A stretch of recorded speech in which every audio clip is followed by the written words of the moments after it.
Hey guys, welcome back to Just Cook with Dustin and my kitchen. Today I'm going to be sharing with you how to fix your oven.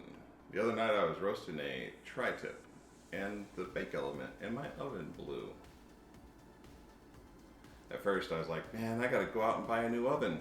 That's gonna be like $500, $600 or more. Then I was like, wait, I think I could just buy a part. And sure enough, looked on Amazon, $24. It takes two little screws and two wires that slip onto these connectors here. But typical American culture is like, throw out the old stove and buy a new one. But instead, for $24, a shipment from Amazon, two screws and two connectors, you can fix it yourself. So, hope you guys will kick back, enjoy this video, watch me with my head in the oven as I replace my bake element, and we learn a thing or two. Before you get started, be sure to unplug your oven. You can see there the two white spots at the bottom of the oven. That's where the hot metal landed and discolored the bottom. But in the back here, we've got two screws that we're going to take off, and then we're going to pull the element out gently. And you want to get your fingers back there to hold on to those wires that are connected to the element so that they don't accidentally slip off and go back into the oven. This is why you want to make sure your oven is unplugged, because if your hand touches both of those wires at the same time, you're going to get the shock of your life.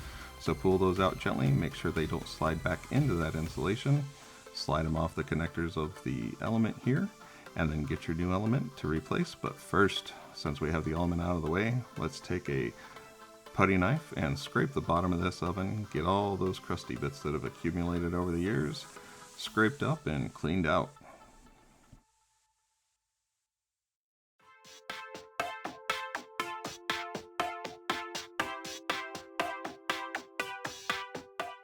Okay, now that the bottom of the oven's cleaned out, grab your new element, slide those connectors on, and replace the screws in the back. Again, make sure your oven is unplugged so you don't receive the shock of your life.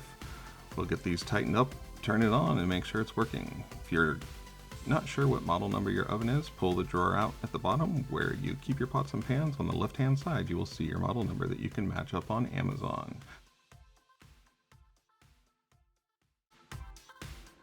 Hey guys, I hope that was a helpful quick tip video and that you learned a thing or two. And if you did, I'd appreciate it if you hit that subscribe button. And talking about subscribers, I am excited that I'm at 150 subscribers. I'm so grateful that you guys care about what I'm doing here on this channel and that you are here to see what I have to create. I'm so thankful for each and every one of you, and I will see you again next week with another great recipe video. Take care.